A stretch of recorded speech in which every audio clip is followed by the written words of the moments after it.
Plans and prices. Judas had become disillusioned with Jesus, and this had opened a crack in his spirit which Satan had used and made much wider.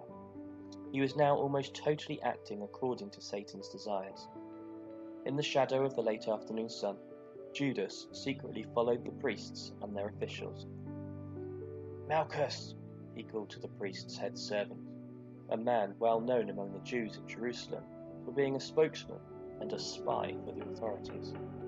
"Malchus, I have a proposition for the priests, a way they can trap Jesus and arrest him." After a brief conversation, Malchus went off and arranged a secret meeting for Judas and Caiaphas. Coyly, but determinedly, Judas waited in the room for Caiaphas to enter. It was not often that the high priest held private audiences, but this was something he was really interested to hear. When the man entered, the first thing Judas noticed was how normal and human he looked when he wasn't all cladded up in the high priest's attire. Could this really be the man who held sway and power over the actions, teachings and beliefs of the entire Jewish community? "I hear you have an opportunity for me," the priest said, sitting down opposite Judas. Judas stumbled over his words as he replied, I know that you're looking for a quiet opportunity to arrest Jesus." He paused, as if momentarily questioning himself.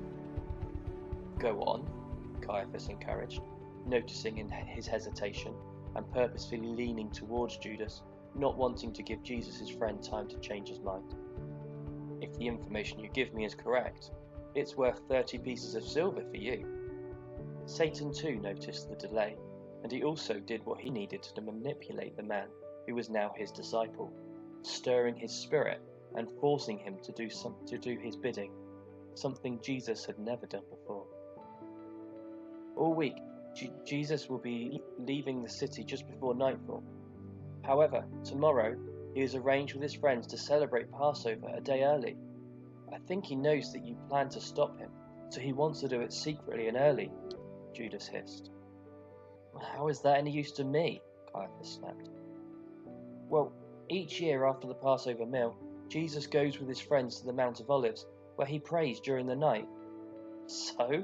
said the priest, not seeming to get the point. "So it will be quiet. So he'll be almost alone. So he'll be unsuspecting and unprepared. And so he'll be vulnerable. And so he can be yours."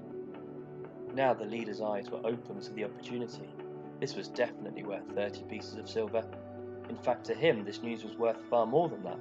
He would willingly give all of that day's temple offerings to see this troublemaker silenced before the main feast.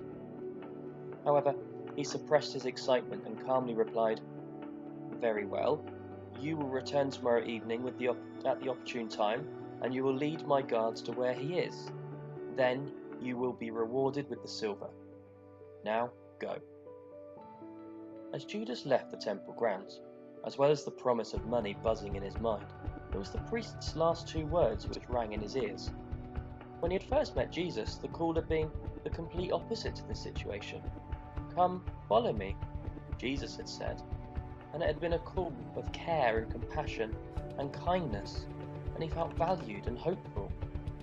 The "now go" that he had just been told made him feel distant, lonely, worthless, and used. A brief glimpse of regret before the satanic senses were stirred again.